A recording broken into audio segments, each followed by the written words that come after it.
ಮುಖ್ಯಮಂತ್ರಿ ಡಿ.ಕೆ. ಶಿವಕುಮಾರ್ ಅವರ 5 ದೊಡ್ಡ ಭರ್ಜರಿ ಘೋಷಣೆಗಳಾಗಿರಬಹುದು. ಇನ್ನು ಗೃಹಲಕ್ಷ್ಮಿಯರಿಗೆ ಹೊಸ ನಿಯಮ, ಬಯೋಮೆಟ್ರಿಕ್ ಬಗ್ಗೆ ಆಗಿರಬಹುದು. ಇನ್ನು 30,000 ರೂಪಾಯಿ ಅಂದ್ರೆ 3 ಲಕ್ಷ ರೂಪಾಯಿ ಹಣ ಕೂಡ ನೀವು ಪಡ್ಕೋಬಹುದು. 31ನೇ ಬಾಕಿ ಕಂತು ಹಣ ಜಮೆ ಬಗ್ಗೆ ಗೃಹಲಕ್ಷ್ಮಿಯರಿಗೆ 2 ದೊಡ್ಡ ನಿಯಮಗಳು. ಈ ನಿಯಮಗಳನ್ನ ಪಾಲನೆ ಮಾಡಿಲ್ಲ ಅಂದ್ರೆ ಅವರಿಗೆ ಹಣ ಕೂಡ ಬರೋದಿಲ್ಲ. 4 ಲಕ್ಷ ಜನರ ಹೆಸರನ್ನ ತೆಗೆದು ಹಾಕಲಾಗಿದೆ ಅಂತಾನೂ ಕೂಡ ಹೇಳಲಾಗ್ತಾ ಇದೆ.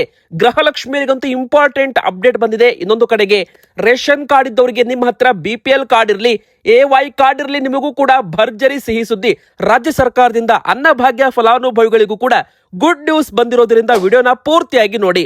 ಅಕ್ಕಿ ಜೊತೆಗೆ ಆಹಾರ ಧಾನ್ಯಗಳನ್ನ ಹೇಗೆಲ್ಲ ವಿತರಣೆ ಮಾಡ್ತಾರೆ, ಇನ್ಮೇಲೆ ಹೊಸ ನಿಯಮದ ಬಗ್ಗೆನೂ ಕೂಡ ಅಪ್ಡೇಟ್ ನೋಡೋಣ.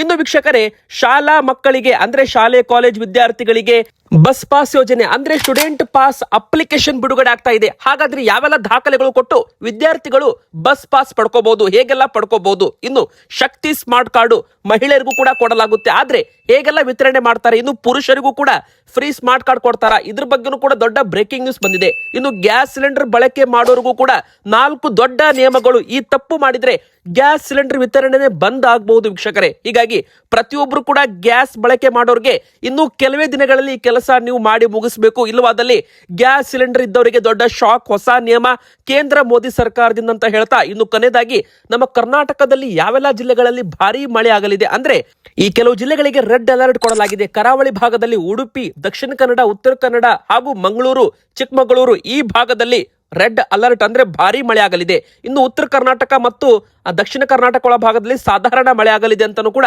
ಹವಾಮಾನ ಇಲಾಖೆಯಿಂದ ಒಂದು ಅಪ್ಡೇಟ್ ಬಂದಿರುವಂತದ್ದು. ಇನ್ನು ಗೃಹಲಕ್ಷ್ಮಿಯವರು ರೇಷನ್ ಕಾರ್ಡ್ ಇದ್ದವರು ದಯವಿಟ್ಟು ವಿಡಿಯೋಗೆ ಲೈಕ್ ಮಾಡೋದ್ರ ಮೂಲಕ ವಿಡಿಯೋಗೆ ಸಪೋರ್ಟ್ ಮಾಡಿ. ನಿಮಗೆ ಭರ್ಜರಿ ಗುಡ್ ನ್ಯೂಸ್ ಹಾಗೂ ಹೊಸ ನಿಯಮಗಳ ಬಗ್ಗೆ ಅಪ್ಡೇಟ್ ನೋಡೋಣ. ಹಾಗೂ ಪ್ರತಿಯೊಬ್ರು ಕೂಡ ಕಮೆಂಟ್ ಅಲ್ಲಿ ತಿಳಿಸಿ, ನಿಮಗೆ 30ನೇ ಕಂತು ಹಣ ಜಮೆ ಆಯ್ತಾ?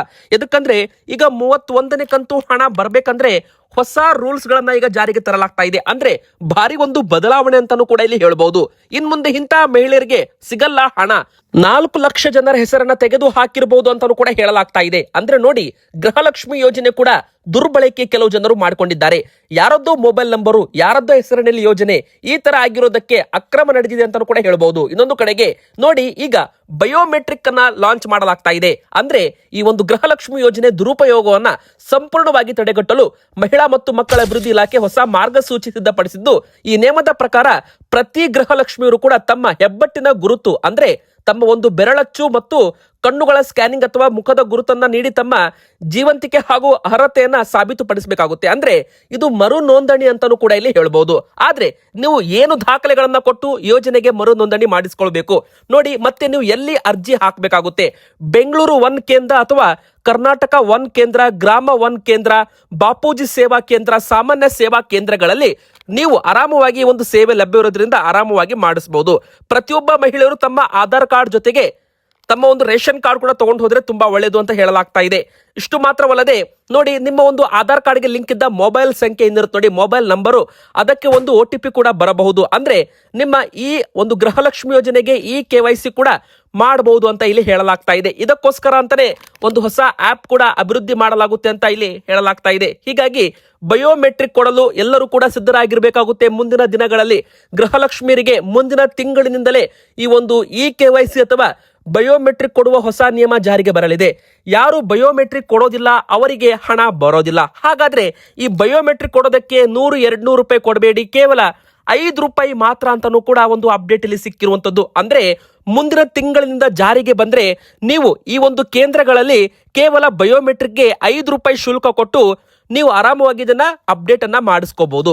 ಇನ್ನು ಮುಖ್ಯವಾಗಿ ಗೃಹಲಕ್ಷ್ಮಿ ಸದಸ್ಯತ್ವ ಬೇಕಾದವರು 1,250 ರೂಪಾಯಿ ಪಾವತಿ ಮಾಡಿ ಸದಸ್ಯರು ಕೂಡ ಆಗಬಹುದು ಅಂತ ಇಲ್ಲಿ ಹೇಳಲಾಗಿದೆ. ನೋಡಿ ವೀಕ್ಷಕರೇ, ಗೃಹಲಕ್ಷ್ಮಿ ಬಯೋಮೆಟ್ರಿಕ್ 5 ರೂಪಾಯಿ. ಆದ್ರೆ ಗೃಹಲಕ್ಷ್ಮಿ ಸಹಕಾರ ಸಂಘ ಕೂಡ ಪ್ರಾರಂಭವಾಗಿದೆಯಲ್ಲ, ಅದಕ್ಕೂ ಕೂಡ ನೀವು ಅರ್ಜಿ ಸೇವಾ ಕೇಂದ್ರಗಳಲ್ಲಿ ಹಾಕಬಹುದು. ಆವಾಗ ನಿಮಗೆ ಕೇವಲ 1,250 ರೂಪಾಯಿ ನೀವು ಹಣ ಪಾವತಿ ಮಾಡೋದಿರುತ್ತೆ. ಹಣ ಪಾವತಿ ಮಾಡಿದ ನಂತರ ನೀವೇನ್ ಮಾಡಬೇಕು? ನಿಮ್ಮ ಗೃಹಲಕ್ಷ್ಮಿ ಸೊಸೈಟಿ ಸಂಘದಲ್ಲಿ ಪ್ರತಿ ತಿಂಗಳು 200 ರೂಪಾಯಿ ಹಾಗೆ 6 ತಿಂಗಳ ಕಾಲ ಸರಾಸರಿ ಹಣವನ್ನ ಜಮೆ ಮಾಡಬೇಕು. ನಂತರ 7ನೇ ತಿಂಗಳು ನೀವು ಸಾಲಕ್ಕೋಸ್ಕರ ಅರ್ಜಿ ಹಾಕಿದ್ರೆ ನಿಮಗೆ 30,000 ರೂಪಾಯಿಂದ ಹಿಡಿದು 3 ಲಕ್ಷ ರೂಪಾಯಿ ಕಡಿಮೆ ಬಡ್ಡಿ ದರದಲ್ಲಿ ಸಾಲ ಸೌಲಭ್ಯ ಕೂಡ ಮಾಡಿಕೊಡಲಾಗುತ್ತೆ.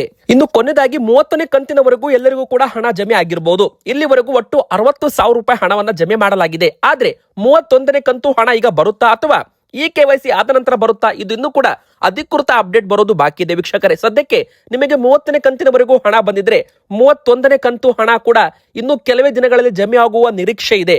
ಒಂದು ವೇಳೆ ಜಮೆ ಆಗಿಲ್ಲ ಅಂದ್ರೆ ನಂತರ ಬಯೋಮೆಟ್ರಿಕ್ ಮಾಡಿಸಲೇಬೇಕು ಅಂತ ಅಧಿಕೃತವಾಗಿ ಆದೇಶ ಬಂದ್ರೆ, ಅಥವಾ ಈ ಗೃಹಲಕ್ಷ್ಮಿ ಯೋಜನೆಗೆ ಮರು ನೋಂದಣಿ ನೀವು ನಿಮ್ಮ ಹೆಸರನ್ನ ಮರು ನೋಂದಣಿ ಮಾಡಿಸ್ಕೋಬೇಕು ಅಂತ ಇದ್ರೆ ಅವಾಗ ನಿಮಗೆ ಹಣ ಬರಬಹುದು. ಅಂದ್ರೆ ಸರ್ಕಾರದಿಂದ ಅಧಿಕೃತ ಸುತ್ತೋಲೆ ಬರೋದು ಮಾತ್ರ ಈಗ ಬಾಕಿ ಇದೆ ವೀಕ್ಷಕರೇ.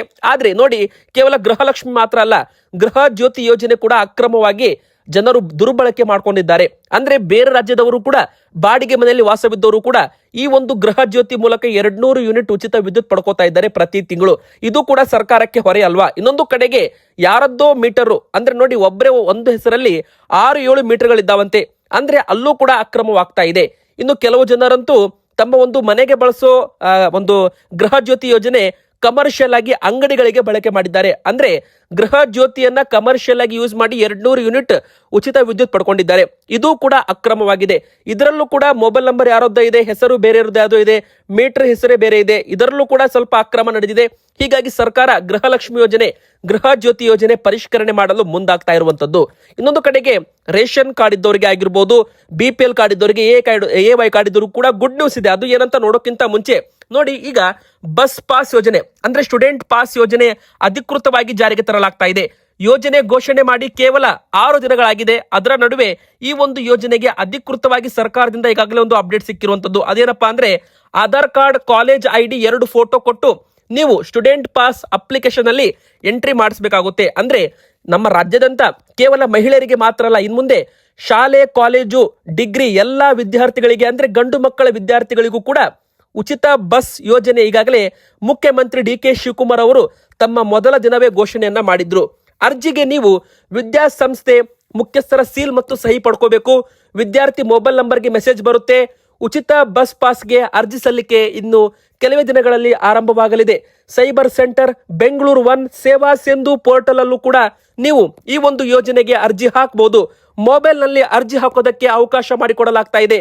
Aadhaar card, college ID 2 photo ಇದ್ರೆ ಸಾಕು. ಮತ್ತೆ ಬೆಂಗಳೂರು 1 ಕೇಂದ್ರ 1 ಅಥವಾ ಸೈಬರ್ ಸೆಂಟರ್ಗಳಲ್ಲಿ ನೀವು ಇದಕ್ಕೆ ಅರ್ಜಿಯನ್ನ ಹಾಕಬಹುದಾಗುತ್ತೆ ವೀಕ್ಷಕರೇ.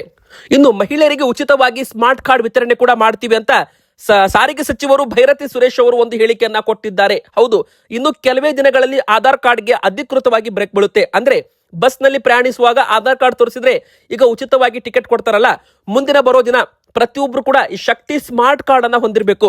ಯಾರ ಹತ್ರ ಸ್ಮಾರ್ಟ್ ಕಾರ್ಡ್ ಇರಲ್ಲ ಅವರಿಗೆ ಟಿಕೆಟ್ ಅವರು ಹಣ ಕೊಟ್ಟು ಪ್ರಯಾಣ ಮಾಡಬೇಕಾಗುತ್ತೆ. ಇನ್ನು ಪುರುಷರಿಗೂ ಕೂಡ ಸ್ಮಾರ್ಟ್ ಕಾರ್ಡ್ ಕೊಡ್ತಾರೆ. ಆದ್ರೆ ಪುರುಷರು ಆ ಒಂದು ಸ್ಮಾರ್ಟ್ ಕಾರ್ಡ್ ಅಲ್ಲಿ ರೀಚಾರ್ಜ್ ಮಾಡಿಸಬೇಕಾಗುತ್ತೆ. ಯಾವ ತರ ಅಂದ್ರೆ ಮೆಟ್ರೋ ಕಾರ್ಡ್ಗಳು ಇರ್ತಾವಲ್ಲ, ಆ ತರ ATM ಕಾರ್ಡ್ ತರ ನೀವು ಅದರಲ್ಲಿ ರೀಚಾರ್ಜ್ ಮಾಡಿಸಿ ಪ್ರಯಾಣ ಮಾಡಬಹುದು ಪುರುಷರು. ಆದ್ರೆ ಮಹಿಳೆಯರಿಗೆ ಉಚಿತ ಅಂತ ಹೇಳ್ಬೋದು. ಯಾವುದೇ ರೀತಿ ರೀಚಾರ್ಜ್ ಮಾಡುವಂತಿಲ್ಲ. ಇನ್ನು ಸ್ಮಾರ್ಟ್ ಕಾರ್ಡ್ಗೆ ಯಾವುದೇ ರೀತಿ ಹಣ ಕೂಡ ಕೊಡುವಂತಿಲ್ಲ ಅಂತ ಹೇಳಲಾಗ್ತಾ ಇದೆ. ಇದು ಗುಡ್ ನ್ಯೂಸ್ ಅಂತ ಹೇಳ್ಬೋದು. ಇನ್ನು ಕೊನೆಯದಾಗಿ BPL ಕಾರ್ಡ್ ಇದ್ದವರಿಗೆ, AY ಕಾರ್ಡ್ ಇದ್ದವರಿಗೂ ಕೂಡ ಭರ್ಜರಿ ಗುಡ್ ನ್ಯೂಸ್ ಅಂತಾನೆ ಹೇಳ್ಬೋದು ವೀಕ್ಷಕರೇ.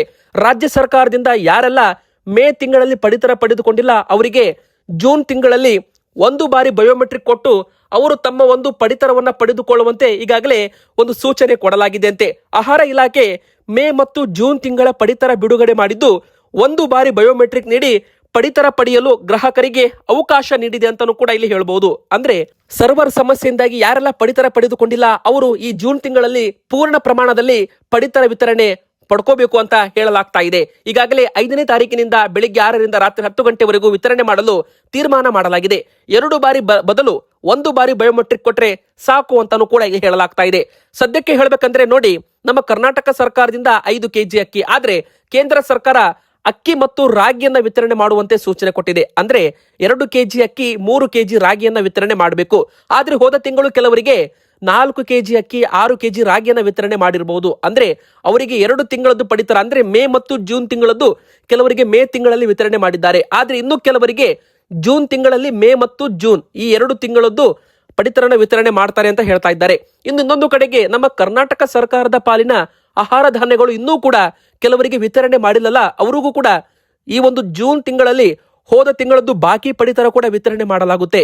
ಇನ್ನೊಂದು ಪ್ರಶ್ನೆ ಏನಪ್ಪಾ ಅಂದ್ರೆ, ಇಂದಿರಾ ಕಿಟ್ ವಿತರಣೆ ಜೂನ್ ತಿಂಗಳಲ್ಲಿ ವಿತರಣೆ ಮಾಡ್ತೀರಾ ಅಂತ ಹೇಳಿದ್ರು, ಆದ್ರೆ ಇನ್ನೂ ಕೂಡ ಕೊಡ್ತಾ ಇಲ್ಲ ಅಂತ ಜನರು ಕಮೆಂಟ್ ಮಾಡ್ತಾ ಇದ್ದಾರೆ. ವೀಕ್ಷಕರೇ, ಹೌದು, ಸದ್ಯಕ್ಕೆ ಇನ್ನೂ ವಿಳಂಬವಾಗಲಿದೆ ಅಂತೆ ಇಂದಿರಾ ಕಿಟ್ ವಿತರಣೆ. ಅಂದ್ರೆ ನೋಡಿ, ನಮ್ಮ ಕರ್ನಾಟಕ ಸರ್ಕಾರದಿಂದ ಸದ್ಯಕ್ಕೆ ಅಕ್ಕಿ ವಿತರಣೆ ಮಾಡ್ತಾ ಇದ್ದಾರೆ. ಅಕ್ಕಿ ದಾಸ್ತಾನು ಖಾಲಿ ಆದ ನಂತರ ಈ ಒಂದು ಇಂದಿರಾ ಕಿಟ್ ವಿತರಣೆ ಶುರು ಆಗಬಹುದು. ಅಂದ್ರೆ ಇಂದಿರಾ ಕಿಟ್ ವಿತರಣೆಯಲ್ಲಿ ಅಕ್ಕಿ ಇರೋದಿಲ್ಲ. ಅಕ್ಕಿ ಬದಲಾಗಿ ಅಡುಗೆ ಎಣ್ಣೆ, ಉಪ್ಪು, ಸಕ್ಕರೆ ಹಾಗೂ ತೊಗರಿ ಬೇಳೆ ಈ 4 ಆಹಾರ ಧಾನ್ಯಗಳನ್ನ ವಿತರಣೆ ಮಾಡಲಾಗುತ್ತೆ. ಇತ್ತ ಕೇಂದ್ರ ಸರ್ಕಾರದಿಂದ ಅಕ್ಕಿ ಮತ್ತು ರಾಗಿಯನ್ನ ವಿತರಣೆ ಮಾಡಲು ನಿರ್ಧಾರ ಮಾಡಲಾಗಿದೆ ಅಂತ ಹೇಳಲಾಗ್ತಾ ಇದೆ. ಅಂದ್ರೆ ಇತ್ತ ಕೇಂದ್ರದಿಂದ ಅಕ್ಕಿ, ರಾಗಿ ಸಿಕ್ಕರೆ ಕರ್ನಾಟಕ ಸರ್ಕಾರದಿಂದ ನಿಮಗೆ ಸೂರ್ಯಕಾಂತಿ ಅಡುಗೆ ಎಣ್ಣೆ, ಉಪ್ಪು, ಸಕ್ಕರೆ ಹಾಗೂ ತೊಗರಿ ಬೇಳೆ ಈ 4 ಆಹಾರ ಸಾಮಗ್ರಿಗಳನ್ನ ಕೊಡಲಾಗುತ್ತೆ. ಕೆಲವರಿಗೆ 2.5 kg, ಕೆಲವರಿಗೆ 5 kg, ಕೆಲವರಿಗೆ 7.5 kg ಇಂದಿರಾ ಕಿಟ್, ಒಂದು ಕುಟುಂಬಕ್ಕೆ 1 ಇಂದಿರಾ ಕಿಟ್ ಮಾತ್ರ ಅಂತ ಹೇಳಲಾಗಿದೆ. ಇನ್ನು ಕೊನೆಯದಾಗಿ ಗ್ಯಾಸ್ ಸಿಲಿಂಡರ್ ಬಳಕೆ ಮಾಡೋರಿಗೆ 4 ದೊಡ್ಡ ಘೋಷಣೆಗಳಂತಾನೆ ಹೇಳ್ಬಹುದು. ಮೊದಲನೇ ಘೋಷಣೆ ಏನಪ್ಪಾ ಅಂದ್ರೆ, ಇನ್ ಮುಂದೆ ಉಜ್ವಲ ಯೋಜನಾ ಫಲಾನುಭವಿಗಳಿಗೆ 9 ಸಿಲಿಂಡರ್ ಕೊಡಲ್ಲ, ವರ್ಷಕ್ಕೆ ಕೇವಲ 4 ಸಿಲಿಂಡರ್ ಮಾತ್ರ ಸಬ್ಸಿಡಿ ದರದಲ್ಲಿ ಕೊಡಲಾಗುತ್ತೆ. ಇನ್ನುಳಿದ 5 ಸಿಲಿಂಡರ್ ಅವರೇ ಹಣ ಕೊಟ್ಟು, ಅಂದ್ರೆ ಪೂರ್ತಿ ಹಣ ಕೊಟ್ಟು ತಗೋಬೇಕು. ಅಂದ್ರೆ ಮೊದಲು ಉಜ್ವಲ ಯೋಜನಾ ಫಲಾನುಭವಿಗಳಿಗೆ 644 ರೂಪಾಯಿಗೆ ಸಿಗ್ತಾ ಇತ್ತಲ್ಲ ಸಿಲಿಂಡರ್, ಅಂದ್ರೆ ಅವರು 944 ರೂಪಾಯಿ ಹಣ ಕೊಟ್ಟರೆ ಅವರಿಗೆ ಸರ್ಕಾರ 300 ರೂಪಾಯಿ ಸಬ್ಸಿಡಿ ಕೊಡ್ತಾ ಇತ್ತು. ಹೀಗಾಗಿ ಅವರಿಗೆ 644 ರೂಪಾಯಿ ಹಣ ಬೀಳ್ತಾ ಇತ್ತಲ್ಲ, ಈಗ ವರ್ಷಕ್ಕೆ 9 ಕೊಡ್ತಾ ಇದ್ರಲ್ಲ, ಈಗ ಅದನ್ನ ಕೇವಲ 4ಕ್ಕೆ ಇಳಿಕೆ ಮಾಡಿದ್ದಾರೆ. ಅಂದ್ರೆ 5 ಸಿಲಿಂಡರ್ ಅವರು 944 ರೂಪಾಯಿ ಕೊಟ್ಟು ತಗೋಬೇಕಾಗುತ್ತೆ. ಇನ್ನು ಎರಡನೇದು ದೊಡ್ಡ ನಿಯಮ ಏನಪ್ಪಾ ಅಂದ್ರೆ, ಯಾರಾದ್ರೂ ತಮ್ಮ ಒಂದು ಗೃಹ ಬಳಕೆ ಗ್ಯಾಸ್ ಸಿಲಿಂಡರ್ ವಾಣಿಜ್ಯಕ್ಕೆ ಬಳಕೆ ಮಾಡಿದ್ರೆ ಅದು ಶಿಕ್ಷಾರ್ಹ ಅಪರಾಧ ಅಂತ ಘೋಷಣೆ ಮಾಡಲಾಗಿದೆ. ಈ ತರ ಯಾರು ಕೂಡ ಮಾಡಬೇಡಿ. ಯಾಕಂದ್ರೆ ಈ ತರ ಮಾಡಿದಲ್ಲಿ ನಿಮ್ಮ ವಿರುದ್ಧ ದೊಡ್ಡ ಕಾನೂನು ಕ್ರಮ ತಗೋಬಹುದು, ಅಥವಾ ಎರಡನೇದಾಗಿ ನಿಮಗೆ ಗ್ಯಾಸ್ ಕನೆಕ್ಷನ್ ಬಂದ್ ಆಗಬಹುದು. ಇನ್ನು ಮೂರನೇದಾಗಿ PNG ಕನೆಕ್ಷನ್ಗೆ ಉತ್ತೇಜನ ಕೊಡಲು ಕೇಂದ್ರ ಸರ್ಕಾರ ತೀರ್ಮಾನ ಮಾಡಿದೆ. ಮುಂದಿನ ಬರೋ ದಿನಗಳಲ್ಲಿ ಆಂದೋಲನ ಶುರು ಮಾಡಬಹುದು. ಅಂದ್ರೆ ಪ್ರತಿಯೊಂದು ಮನೆಗೂ ಕೂಡ ಪೈಪ್ ಲೈನ್ ಗ್ಯಾಸ್ ಕನೆಕ್ಷನ್ ಕೊಡೋದ್ರ ಮೂಲಕ ಈ LPG ಗ್ಯಾಸ್ ಸಿಲಿಂಡರ್ಗೆ ಗುಡ್ ಬೈ ಹೇಳುತ್ತಾ ಕೇಂದ್ರ ಸರ್ಕಾರ ಅಂತ ಹೇಳಲಾಗ್ತಾ ಇದೆ. ಯಾಕಂದ್ರೆ ಪೈಪ್ ಲೈನ್ ಗ್ಯಾಸ್ ಕನೆಕ್ಷನ್ ಕೊಡೋದು ಸರ್ಕಾರ ತುಂಬಾ ಉತ್ತೇಜನ ಕೊಡ್ತಾ ಇದೆ ಅಂತ ಹೇಳ್ಬಹುದು. ಹೀಗಾಗಿ LPG ಕನೆಕ್ಷನ್ ಈಗ ವಿತರಣೆ ಬಂದ್ ಮಾಡ್ತಾ ಇದ್ದಾರೆ. PNG ಕನೆಕ್ಷನ್ ಇದ್ದವರಿಗೆ ಮುಂದಿನ ಬರೋ ದಿನಗಳಲ್ಲಿ ಪ್ರತಿ ಮನೆಗೂ ಕೂಡ ಪೈಪ್ ಲೈನ್ ಗ್ಯಾಸ್ ಕನೆಕ್ಷನ್ ಸಿಗಲಿದೆ ಅಂತೆ. ಇನ್ನು ನಾಲ್ಕನೇದಾಗಿ ಇನ್ನೊಂದು ಇಂಪಾರ್ಟೆಂಟ್ ಅಪ್ಡೇಟ್ ಏನಂದ್ರೆ, ಇನ್ ಮುಂದೆ OTP ಆಧಾರಿತ ವಿತರಣೆಗೆ ಮಾತ್ರ ಅವಕಾಶ. ಅಂದ್ರೆ ನೋಡಿ, ನೀವು ಅಡ್ವಾನ್ಸ್ ಆಗಿ ಬುಕ್ ಮಾಡಬೇಕಾಗುತ್ತೆ ಗ್ಯಾಸ್ ಸಿಲಿಂಡರ್. 25 ದಿನ ಇದೆ ನಗರ ಪ್ರದೇಶಗಳಲ್ಲಿ, 45 ದಿನ ಇದೆ ಗ್ರಾಮೀಣ ಪ್ರದೇಶಗಳಲ್ಲಿ. ಆದ್ರೆ ವಿತರಣೆ ಮಾಡುವಾಗ ಆ ಒಂದು ವಿತರಕರಿಗೆ OTP ಬರುತ್ತೆ. ಅಂದ್ರೆ ನೀವೇನ್ ಮಾಡಬೇಕು, ನಿಮ್ಮ ಹತ್ತಿರದ ಗ್ಯಾಸ್ ಏಜೆನ್ಸಿಗೆ ಭೇಟಿ ಕೊಟ್ಟು ನಿಮ್ಮ ಒಂದು ಆಧಾರ್ ಕಾರ್ಡ್ ಮತ್ತು ಮೊಬೈಲ್ ಸಂಖ್ಯೆಯನ್ನು ನೀವು ಗ್ಯಾಸ್ ಸಿಲಿಂಡರ್ ಕಂಪನಿ ಜೊತೆಗೆ ಲಿಂಕ್ ಮಾಡಿಸಬೇಕಾಗುತ್ತೆ. ಅಂದ್ರೆ ಪ್ರತಿ ತಿಂಗಳು 25 ದಿನ ಆದ ನಂತರ ನಿಮಗೆ ಆಪ್ಷನ್ ಬರುತ್ತೆ ಬುಕ್ಕಿಂಗ್ಗೆ. ನೀವು ಆನ್ಲೈನ್ ನಲ್ಲಿ ಅಥವಾ ಮೊಬೈಲ್ ಫೋನ್ ಮೂಲಕ ಬುಕ್ ಮಾಡಿ ನಂತರ ನೀವೇನ್ ಮಾಡ್ಬೇಕಂದ್ರೆ OTP ಹೇಳಬೇಕಾಗುತ್ತೆ. ವಿತರಕರಿಗೆ OTP ಹೇಳಬೇಕು. OTP ಆಧಾರಿತ ವಿತರಣೆ ಮಾತ್ರ ಅಂತ ಹೇಳಲಾಗಿದೆ. ಇನ್ನು ಕಮರ್ಷಿಯಲ್ ಗ್ಯಾಸ್ ಸಿಲಿಂಡರ್ ಇದ್ದವರು ಕಡ್ಡಾಯವಾಗಿ GAIL ಅಂದ್ರೆ gas authority of India limited ಅಡಿಯಲ್ಲಿ ಕಡ್ಡಾಯವಾಗಿ ನೋಂದಣಿ ಮಾಡಿಸಬೇಕು. ಇಲ್ಲವಾದಲ್ಲಿ ಅವರಿಗೆ ಕಮರ್ಷಿಯಲ್ ಗ್ಯಾಸ್ ಸಿಲಿಂಡರ್ ವಿತರಣೆ ಇರೋದಿಲ್ಲ ಅಂತ ಹೇಳ್ತಾ ವಿಡಿಯೋನ ಮುಗಿಸ್ತಾ ಇದ್ದೇನೆ. ವಿಡಿಯೋ ಲೈಕ್ ಮಾಡಿ, ಚಾನಲ್ಗೆ ಸಬ್ಸ್ಕ್ರೈಬ್ ಆಗಿ.